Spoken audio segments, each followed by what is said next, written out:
What's up, everybody?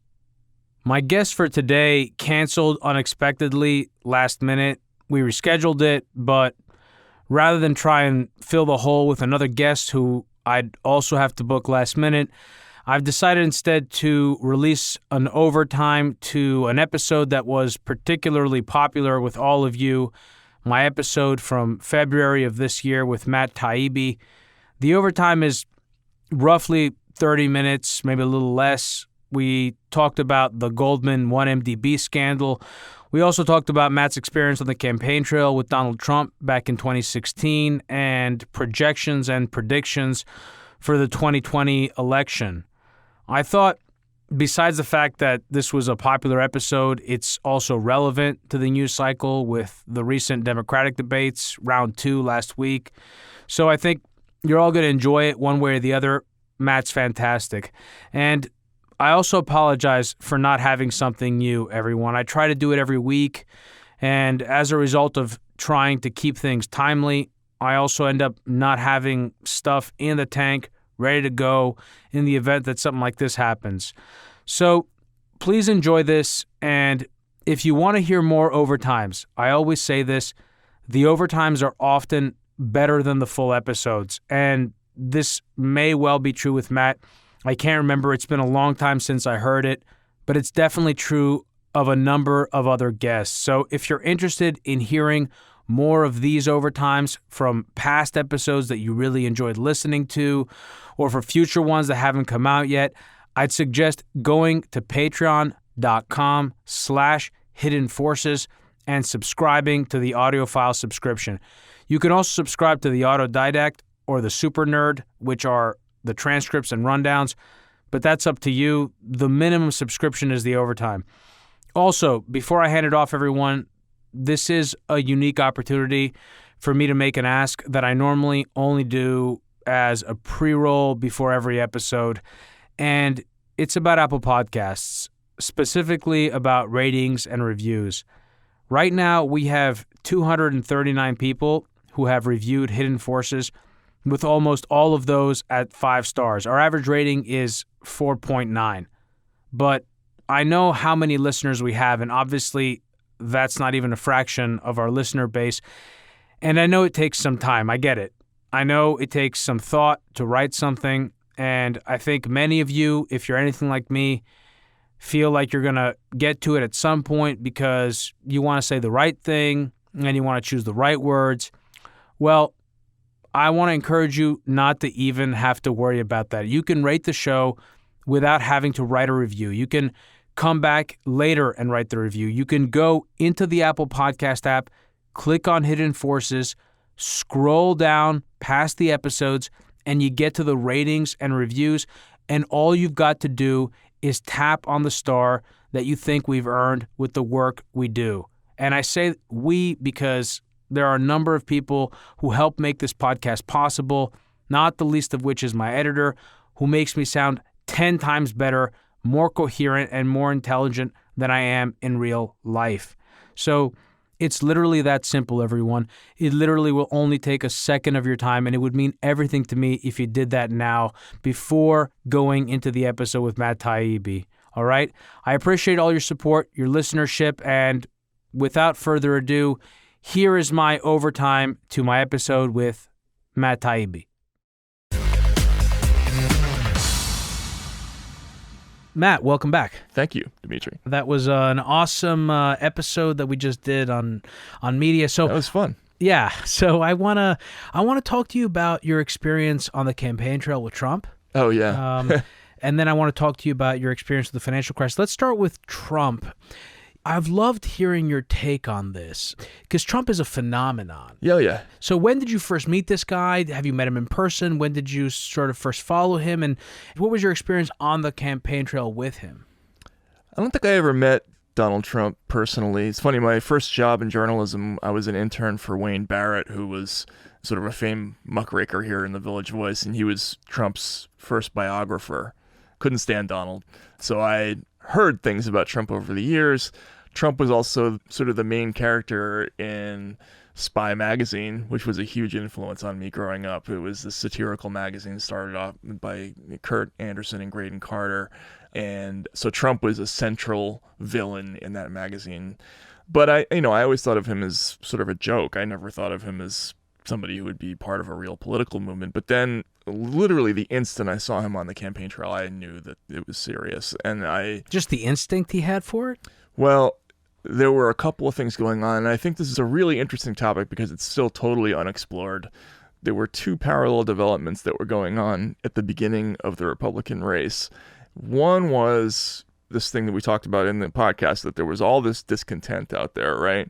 And Trump, for all of his lack of book smartness, has a tremendous sense of crowd, right? Like he has this ability, like a lot of comedians have, to walk into a room and kind of feel where people are.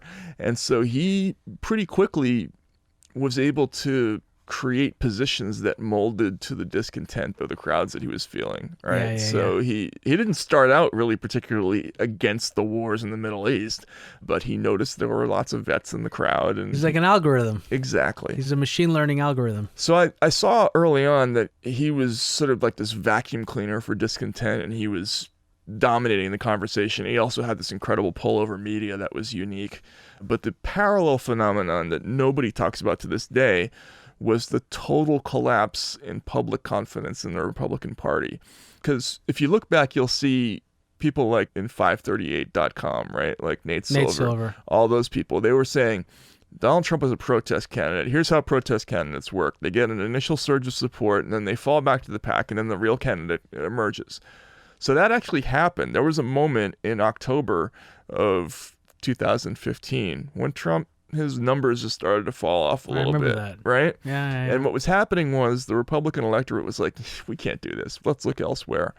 Electability. Right. This was the pattern that was normal, right? We saw candidates like this in the past. Who was the pizza guy last time? Oh, yeah. I don't even remember his name. 9-9. What was it? He had the plan? Yeah, whatever it was. We've forgotten him that quickly. Can't remember the guy's name. But when Trump fell back to the pack in that October, the people who rose were Carly Fiorina and Ben Carson, right? There was nobody. The voters, as many times ads were shoved under their nose, they refused, absolutely under gunpoint, to vote for somebody who was part of the Republican Party. They just would not vote for a politician, right? And Jeb Bush, they spent $150 million. He got 3 delegates. This is what people don't get when they look at the Trump phenomenon. It's not just about Trump and about this rise of something. It's about the collapse of something, primarily. He stepped into a vacuum. It's not about what people want, it's about what people don't want. Exactly. And at first they didn't want the Republicans, and then after that they just barely didn't want the Democrats, right? Depending on who you ask, they won the popular vote, but still, it was close enough, right? It was a hate-off. It's crazy that these elections are so close. Right. Oh, well, they're always so close, and that's another thing that Chomsky said. He's like, that you would only expect a 50-50 distribution in this huge of a situation normally if something was completely random. Like, if you ask people to choose the president of Mars, you'd get 50-50, right? So only when nothing is at stake would you get something this even, which tells you something about our politics, right? Like, if they were rationally decided, if it was split along class lines, for instance, it'd be, 80-20 or something like that, right? Or if they felt there was a meaningful difference between the two candidates. Yeah. Or if it wasn't stage managed in some way. So yeah, it was fascinating. And I looking back, I'm proud of the fact that I called early that he was going to be the nominee, but then I let myself get talked out of him winning the general pretty early by a pollster, and that was a huge mistake. Looking back, I listened to somebody's spiel from Washington, and I'm never going to do that again. Well, we've never had a president. Well, I mean, the WWE has only been around for so long, but to watch him shave Vince McMahon's head, right? To be on stage with professional wrestlers in the most just concocted environment. I mean, it's remarkable. It's remarkable. Oh, yeah. We've never really seen anything like this, truly. No. I mean, I'm trying to think of who would be even a close parallel. There's nobody. I mean, Pat Buchanan hit some of those themes, but he was serious. Yeah, he was buttoned up, too. Yeah. I mean, Donald Trump, there's no way, I guarantee you, he didn't think he was going to win. He did this as a publicity stunt. You know what he reminded me of?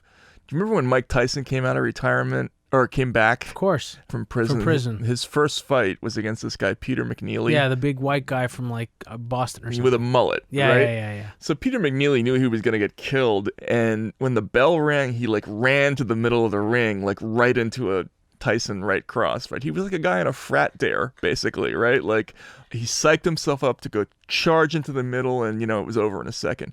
Trump did the same thing. He like shot himself out of a cannon at the beginning of the race, and I'm sure he thought this was going to end at any minute.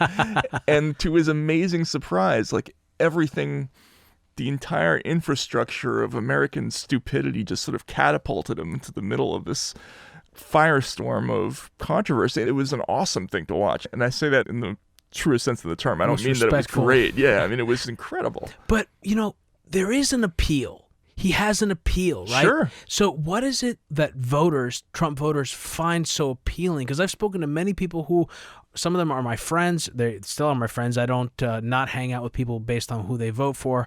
But I was blown away by not the fact that they necessarily voted for him, but the fact that they liked him. There's a couple of things going on. One is that people see him as an iconoclast, right? There's a thing up there that they hate, that they think is phony, right? And they know that the worst thing in the world, the thing that whatever that is, thinks the vilest thing in the world is Donald Trump. And so what they decided to do was send Donald Trump into the middle of Washington. And it's the ultimate protest vote. It's not just it's like hurling bags of dog shit at the White House. Exactly. That's exactly what they were doing. That's a Matt Taibbi line. That should be something you would write. I would be stealing probably already written it. I probably already, there's something like that. But that's basically what it was. It was the whole, just set the dog shit on fire and the stoop thing. I mean, even today, I know people, smart people, like people with multiple degrees, who are praying for Trump to stay in power. And then people who work in Washington because they hate their coworkers so much. You know what I mean? So I feel you on that. This speaks to something. I know the business editor at Breitbart.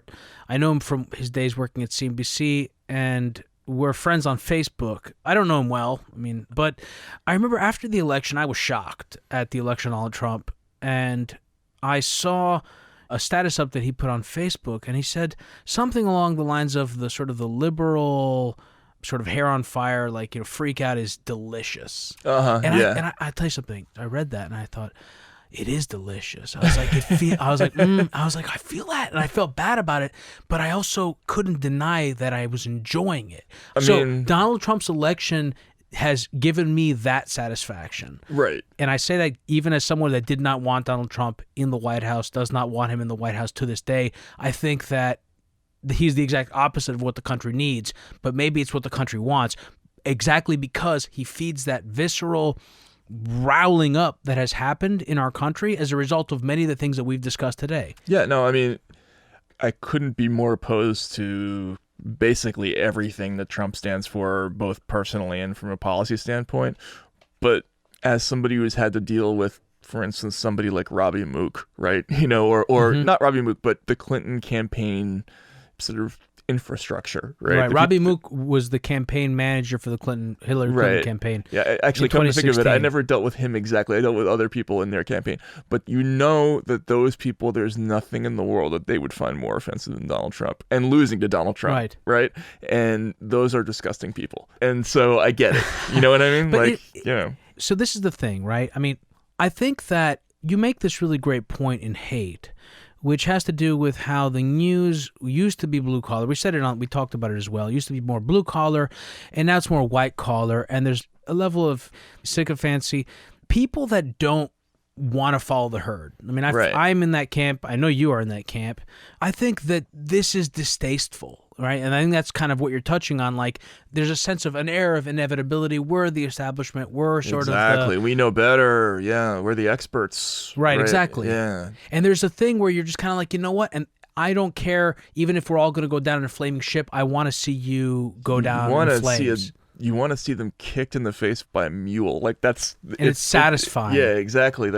They're so pretentious, and I get it. You know what I mean? And I think the messaging that comes from Washington is so condescending. And for Trump, for a lot of people, it was just a way to send a message to Washington, and it was extraordinarily effective. I think the Democratic Party, Democrats underestimate the extent to which that feeling can translate to votes. Oh, absolutely. I think they underestimate that. They underestimate it because they don't know how few they are. Yeah. You know what I mean? People don't like the moralizing thing. You know what I mean? When people try to moralize, and the right has done this as well in different periods of time, people don't like that. They respond negatively to it. Absolutely. They'd respond negatively to being preached to. So Bernard Goldberg writes that book, Bias, right? The famed book about the liberal media, which I basically totally disagree with. But there's one line in there where he talks about how in 1972 he was having a discussion with a film critic from the New York Times who couldn't believe that George McGovern lost because she didn't know anyone who voted for Nixon. Now, that is still a thing, right? Mm-hmm. And it's more of a thing now because there's been this radical change in the press. Like back in the 60s and 70s, people who were journalists were very often like the children of plumbers and construction workers and printers or whatever it was. Steel workers. Yeah, exactly. It was automotive workers. It was not an upper class profession. Now it's 100% upper class. And almost everybody you meet on the campaign trail went to an Ivy League school and has a lot of money and lives in a big city and shops at Urban Outfitters and, all that stuff. And they don't realize that they constitute maybe at best 10% of the country, right? Like the overwhelming majority of the country, it doesn't have money and doesn't have that lifestyle. It's frustrating. That's a problem. It's a problem. Like the media was less diverse ethnically back in the day. Yeah. But it's not more diverse now because even though they've diversified they've homogenized on their opinions. They've homogenized the opinions, and also almost everybody is upper class that they bring in to the press now. So they've replaced one problem with another. And it's had drastic consequences. I couldn't agree with you more. It's something else we've discussed on the show. Diversity has become a brand in general in American politics, and intolerance has gone way up. There may be more tolerance, at least grandstanding tolerance, about identity groups that are sanctioned based on skin color or based on gender or based on sexual orientation, but there is an intolerance for people whose views differ, and this is something that we talked about with Jonathan Haidt, who, of course, wrote The Righteous Mind and talked exactly about this, which was a book I relied upon tremendously after the 2016 election to help me sort through the mess. Actually, I think it was right before the election. It was in the summer of 2016. Yeah, I think that book came out that summer. 2013, I think. That's when I read it, but I think it came out like 2014 or something like that. Okay, yeah. Yeah, I mean, that's when I read it, though. Mm-hmm. So what do you think is going to happen in 2020? It's a crapshoot because a lot depends on what happens with the Democratic Party. And this is a genuine contest of power, which is unusual. Like, for the most part, in the past, when you were covering a campaign, you were basically trying to figure out who was going to be the representative of the same kind of politics, right? So whether it was going to be, John Kerry or Bob Graham or whoever it was, they were basically going to be an agent of the DNC and the big donors and whoever it was. Now there's real stuff at play, right? Like if Bernie Sanders becomes the nominee, that's a radical change for the party that then now all of a sudden you're kicking out all the people who are the donors. The think tanks don't have a say. You're replacing the people who are part of the traditional political infrastructure or potentially in Washington. So that's a massive contest. It's going to be bloody and angry, and it's going to be vitriolic on all sides and very interesting. And, unless for some reason Sanders decides not to run. But you think he's going to run? I think he's going to run, yeah. You think he's going to win? Well, what's interesting about this is that the same thing that happened in 2016 with Trump is kind of lining up to happen with Sanders. Like the Republican Party made a massive error in not coordinating beforehand. There were too many candidates. And by the time they got to New Hampshire, there were 7 or 8 viable candidates, and they all took votes from each other. But Trump was the only person who had an insoluble base of support. So you could win with a small plurality. Yeah. Now, Sanders won 42% of the Democratic vote last time, right? So if he even gets half that going into the primaries, the initial primaries, and people are talking about having 20 candidates in this race, 20%, 18% could be a winning amount in this race. So it's going to be really interesting. A lot of it's going to depend on whether Warren and Gabbard take and Sanders take votes from each other. If all those candidates stay viable, that's a good point. Then we have something going on. But if they don't, and you have Biden and Harris and all these people, in there, it's... The Biden one sounds ridiculously stupid. Chris Christie, who you wrote about recently, was on the Bill Maher show Real Time, and he said that he thinks Biden has the best chance. I feel like Biden is like the classic Hillary Clinton running in 2008. Hillary Clinton ran on the platform of, let's bring back the 90s, let's go back to the Clinton years of 1999. And it feels like the Joe Biden would be the exact same thing. Let's go back to the Obama years. Yeah, that just shows you how completely clueless they are. Oh, let's give you more of the same. That went over so well last time, Can't they tell that people are angry? And also, don't they understand how big of an issue the wealth gap is? They are completely clueless about that. How are they so clueless? Well, one of the things that Trump has helped them to a degree because he's been so inflammatory and he guarantees them a certain amount of votes because he's so off-putting and offensive and all of that. So, you had the midterm result that they had, which was, in their eyes, pretty good. I look at any contest with Donald Trump in it, and I think if you don't win in a landslide, you should be really worried, right? And, when it was close, the popular vote was 3 million votes, and it should have been 30. They should have been panicking. They should have been running around with their hair on fire, wondering what happened. But they haven't done that. They haven't gone through that process. So they still think that they're doing fine because they've just been in this paradigm where the Republicans always get somewhere between 47 and 52%. So as long as we get a couple more percent, we're doing okay. They don't realize that whole model's been shattered and, I don't know. Anyway, it's frustrating. I mean, look at how they're reacting to Ocasio-Cortez, the Democrats. Oh, it's like their sensibilities have been shocked. So they hate Ocasio-Cortez and Sanders and the Justice Democrats. They hate them more than they hate the Republicans. And they're afraid of them more than they're afraid of the Republicans. And that vitriol it's amazing because the possibility exists that Sanders could be the nominee this time and Ocasio-Cortez could be the future of their party. But 100% she's right, the future of the party. Right. And they are doing everything in their power to, antagonize her right now. Or I think what they're trying to do is they're trying to do a carrot and stick thing with her. They're trying to say, if you behave X way, you're going to get a lot of flack from us. We're going to bring you into the fold and we're going to make you the anointed one, but you got to change your tune on X, Y, and Z. But it's not going to work. She got there because she ran against the idiot traditional Democrat, and she has absolutely no incentive to change, and they don't get that. I think it's also fascinating because she is from the same wellspring, the same force that elected Trump is what is brought Ocasio-Cortez to the front, right? First of all, there's a populist quality, sure, right? Yeah. And there's a direct relationship to her base. She shoot right over Washington, the Washington establishment, and the media, communicate directly through Twitter. She's fantastic at it. Mm-hmm. She knows, she has camera presence, she has social media presence, she knows how to use all of this. Yeah, she's good looking, she's young. She is absolutely the future. Yeah. You know what I mean? But it's her politics that are unacceptable, right? The wealth tax thing is unacceptable. That will never be agreed to. The other politicians like Warren and Sanders also had proposals along that line. The people who traditionally support the Democratic Party financially will never let that happen. They will fight a pitched battle. It'll be Antietam, before they let that happen. I wonder how you feel about this. I think the idea of 70, well, it depends on what the income bracket is.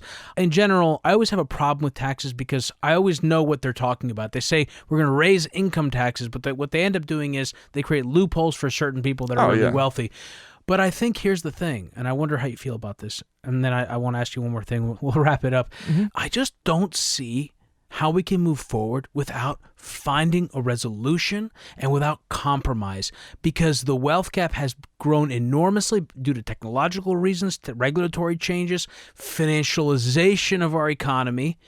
Our political system isn't going to work. So either we compromise or we just get radical candidates that come in and just basically jump right over the media, jump right over the Washington establishment, and get elected president of the United States. Yeah, I agree with you. I think the political establishment needs to find a way to be more invested in everybody's outcome, right? Like, they've got the point where they're financially supported by people who are not invested, right? So if you're a billionaire in this country, you're a citizen maybe only nominally, you know what I mean? You don't really care.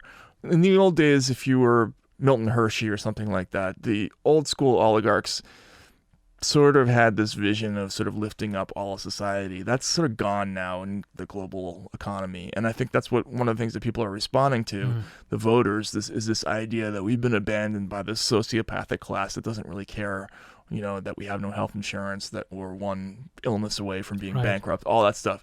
So the political class has to do something about that sentiment, that feeling of, we've been left behind by people who have stuff, and if they don't. And they see it on their screens every day. Every day on their social media it's rubbed accounts. into them. It's rubbed into their face. Yeah, exactly.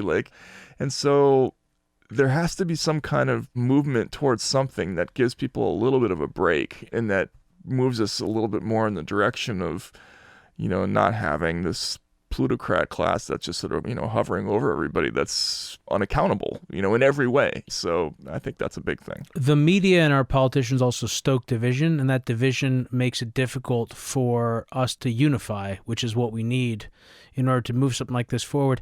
Matt, you have written about the Goldman Sachs 1MDB scandal.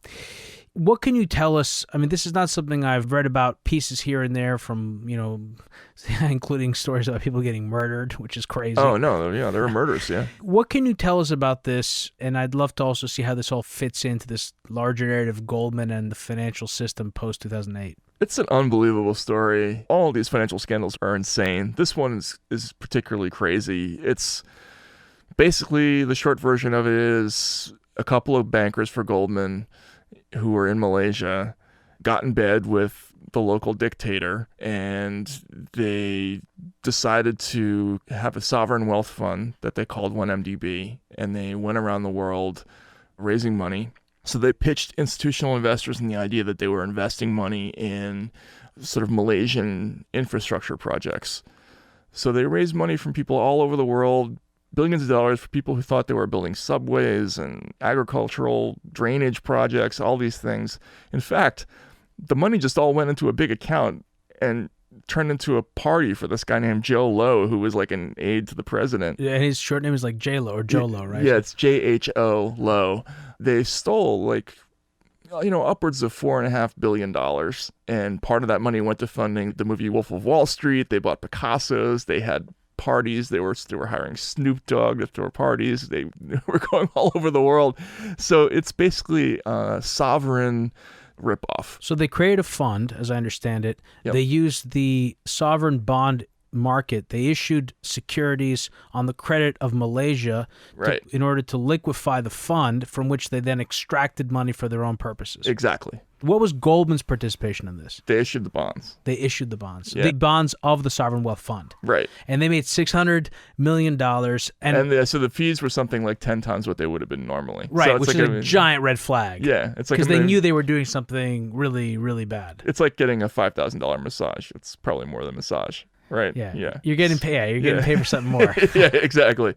And so the problem with that, and this is why it's such a dangerous story for Goldman, is that the size of that fee, there's no way that somebody back in New York didn't say, hey, what do we do to make all that money, right? And there's some evidence now that some of the participants in this scandal met with the highest ranking members of the bank.